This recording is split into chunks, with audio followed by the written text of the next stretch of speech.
I was flying high at like mile 7 or 8, like sun coming over these canyons. I'm like, all right, I got half a mile left, and I come over this ridge and I can't even see the finish line. I'm like, oh shit. Big Bend Ultra, is that what it's called? The official name? It is. It's under new leadership, so I think it's still Big Bend Ultra. Well, we're going to Big Bend National Park. State Park. State. Big Bend Ranch State Park. Confusing. I've been telling everyone I'm going to Big Bend National Park. It's down the street. We're going to Big Bend. Yeah, we are. Period. Yeah. It's that big. I'm not doing an ultra. I keep telling people I'm running an ultra. They're Yeah. like, oh wow. How many miles? I'm like 13. It's actually 12 and a half. 12 and a half. Wouldn't be a Huckberry adventure. We weren't testing product. This trip, we're bringing our HOKAs, one of my favorite trail shoes, so we're gonna put them to the test. When this race came about, it was a great excuse to bring the Gear Lab to the field. We are always behind the scenes, out there using the products, testing the products, whether it's signing up for a race, going on a big backpacking trip, going on an international one-bag travel adventure to Europe. What's the gear that we're gonna bring? And let's bring a camera and let's go do the things that we're already doing, but put it to the test and try out some new product. This is my kit. First and foremost, these are the HOKA Speedgoats. Still got a little Big Bend dust on them. I had been training in Speedgoat 5s, and I keep it very real here. I was late to order my Speedgoat 6s, so I got them the week before I left, and I did not run in these before the actual race. Now, typically wouldn't recommend that, but one, I've run in a lot of HOKAs. I'm very confident in how a variety of their shoes fit, feel, how long I can run in them. And I think that just speaks to the power of a good HOKA. Is my first run in these was this very race. So 13 miles. This is the most sort of like, and I say this as a compliment, like bullseye down the middle trail running shoe, right? As I mentioned, it's got just enough of that like plushness and comfort that you'd expect from HOKA, but you can really feel the ground beneath you in these shoes. A year and a half ago, 2 years ago, I got to go to the UTMB in Chamonix with HOKA. And that's the pinnacle of trail racing. Obviously a much different terrain, much different length, like the most elite athletes in the world. We all spent our life, like either Jean-Luc or myself, we spent our life in the mountains. Yeah. So you can imagine that for HOKA, this lab, and these experiences before as adventure racers or runners were absolutely amazing. Yeah. And very inspiring. It's amazing to see athletes come down the road in this, because you can hear, oh, that's a Speedgoat. That's a Speedgoat coming. Okay, it's got this nice little gnarl to it. Yeah. And then as soon as it bites on the trail, you know you're confident in Right. where you're ascending, Yeah. descending, traversing. Yeah. It was very cool to experience that trail running race culture. And obviously you see a lot of HOKAs on the trail. So I was really excited to do my own version, much more G-rated. My shorts for this race, I wore a pair of Satisfy Tech Silk shorts. We've got a black pair on Huckberry right now. Super lightweight. I love the liner in these. You've got the iPhone or whatever EDC pocket in the back, which is really nice to have that like flush against my back. The other element to this particular race is it was abnormally cold, even for late January in West Texas. Most of our conversations the morning of and the night before were like, how many layers do we want to wear? For all of us, we agreed some form of merino. My base layer was the new 72-hour Merino Air. We developed this to be a little more breathable. Obviously, it's got the mesh ventilation. So as someone who runs hot, this is a perfect shirt. It breathes and dries a little bit faster because it's a little bit lighter and you get that airflow. So this was a perfect first field test for that. And then like I mentioned, merino, wanted a really lightweight piece of merino. I brought a Satisfy Cloud Merino upper. This is incredibly lightweight, but I wanted to cover my arms. So long sleeve. So I had the 72-hour base and then the Cloud Merino on top. This was the foundation of the kit and worked out great. Big Bend, it's hard to get to, right? Like there's no big airports out there. So from Austin, it's an 8-hour drive. I've never been to the Big Bend area to West Texas. So it was a good excuse to go explore. We got out there 24, 36 hours early. Gonna watch Ben run his first longer distance trail ride. And to be candid, like at some of the rest stops in the ride, came out, he's like a little creaky. Do a little stretch. Knees seemed a little tight, calves seemed a little tight. Now, I'm not going to stretch him out tonight. I don't think that's in the old JD. We need a little bump in a race for that one. But, you know, like Ben's an athlete. He always surprises me, but nothing like an 8-hour drive to sort of freeze up the old joints. I don't know if I don't think I can run. Let's drive 9 hours to go run 20 miles. One was just to explore that area, right? Like get out there, experience a little bit of West Texas. It was also, you know, shake out your legs, get a little bit of exercise. So we went on a fun hike and explored some canyons in Big Bend National Park.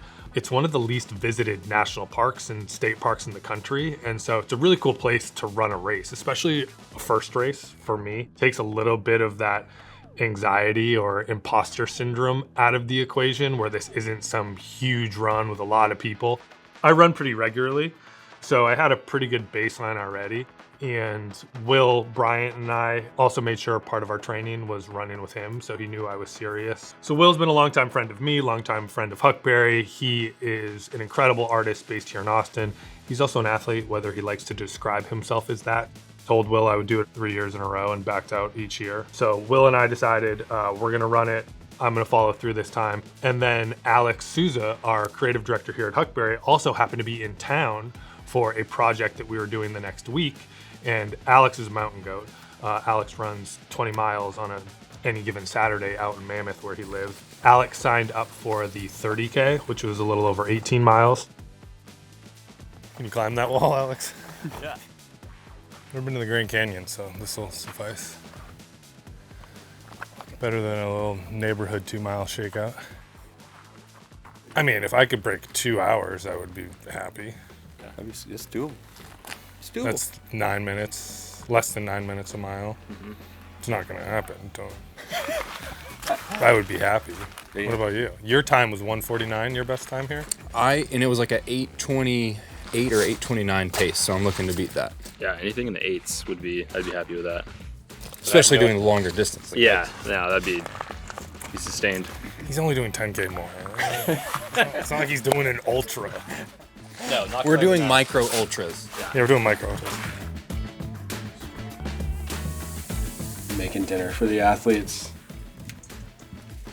High performance individuals demand the best. So, Oh, that's the spot. the best of Walmart Supercenter in, where were we? Fort Stockton? This is the best produce Fort Stockton has to offer.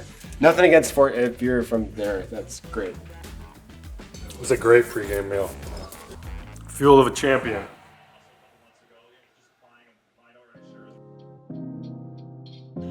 Yeah, morning of the race, there was a little bit of nerves. One, first time running a longer distance trail race, right? First time you're doing anything new. We happened to come into town right as a giant cold snap was going through the entire United States. John slept out here, actually, so super hard. It's like mentally preparing that it's going to be 25, 30 degrees with wind for the entire race. I like to get up early regardless, especially when I'm doing something like this. So get up a couple hours early, make sure to get food in the stomach, couple hours before the actual race, drink a couple cups of coffee. It was just getting ready for a good day and mentally just preparing for the cold. That was the hardest part about this race in particular. A little chilly. The breeze is not pleasant. My shoes are fire. It's pretty cold, but I'm excited.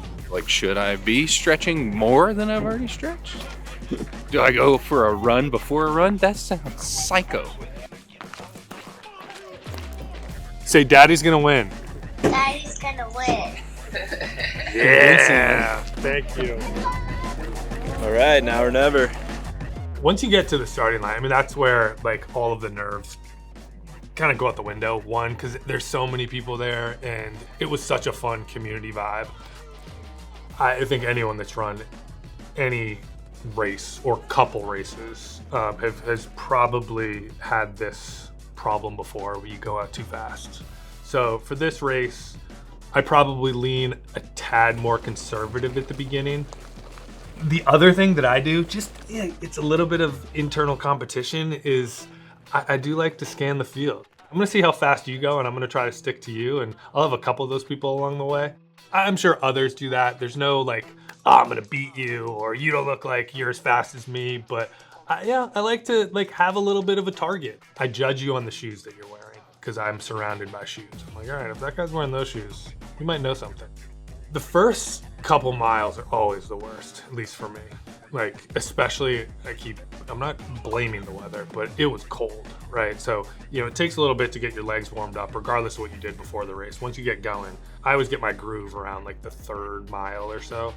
And that's where the terrain started to change, and you started to get a little more, not huge elevation, but just dips in the trails, get a couple fun curves, going into some canyons, fun downhills. You're running through a riverbed. So just from like the visual, like diversity, like it just felt like, okay, now I'm really exploring. And that really helped at that stage in the race, like that 7, 8, 9, 10 sort of middle part of the race. Then the last 2 or 3 miles, again, you get a little bit of that adrenaline that you can almost sense the finish line. In this particular race, it was a little bit longer than what the mileage in the 20K represented. I was pacing myself, I was feeling pretty good, and I remember coming over this little ridge, and I'm like, all right, I got half a mile left, and I come over this ridge, and I can't even see the finish line. Like, I have another mile at least to go. What a race. People are so friendly. What a beautiful, beautiful way to see Big Bend. Wearing some of my favorite gear. HOKA on the feet. Pleasurable pain. Love it. All right, I'm gonna try to finish strong. See you at the finish line. That wasn't 12.5 miles. Was it more or less? Way more. 13.68 is what my Garmin got. 8:24 pace. An amazing feeling when you're done, right?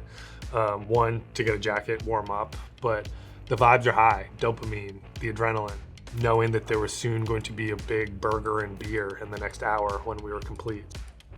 I think the greatest review of a shoe race like this is you don't even notice them. I didn't think about them once. They were great. Good cushion. I mean, there's a lot of rocky terrain. It really is like running, but with more elevation, like the Greenbelt. Man, that was fun. Will Bryant came in 3rd overall. Let's go! Got the mug, limited edition. I came in 8th or 9th or 10th overall. Not bad. Should have been 7th, but that last half mile killed me. Alex was up with the front group for the first 10 miles, maybe went a little too fast if you asked him, but he finished in the top 20. So it was really fun. All of us felt like, you know, we did better than we were expecting. Whether it's a 10K, 5K, or, you know, something longer like we signed up for, like just sign up. Give yourself the time. But once you sign up, it just puts your brain in a different sort of mentality. Again, I was so apprehensive because this was a trail race and it was a longer distance, that it was going to be more extreme. It's not, especially if you're thinking about doing a trail race. So first sign up, but then like, do it with friends. It made it so much more fun. One, the training, having like an accountability partner. So, and it's also just fun, like the weeks leading up, like the text messages back and forth, like what shoes are you gonna wear? A little shit talking. So sign up with a friend or friends. And then, like I said, one of my favorite things to do is like choose, if you're signing up for something for the first time, like a race like this, choose a place that you wanna go visit already, right? Like make it easy in terms of like that extra motivation, and it creates more of an experience. I was just talking with Benjamin behind the camera before, and like, do I increase my mileage? Do I go for speed? So I got that first check, and now I'm itching for the next one. So more Gear Lab in the fields to come. We'll see you out there.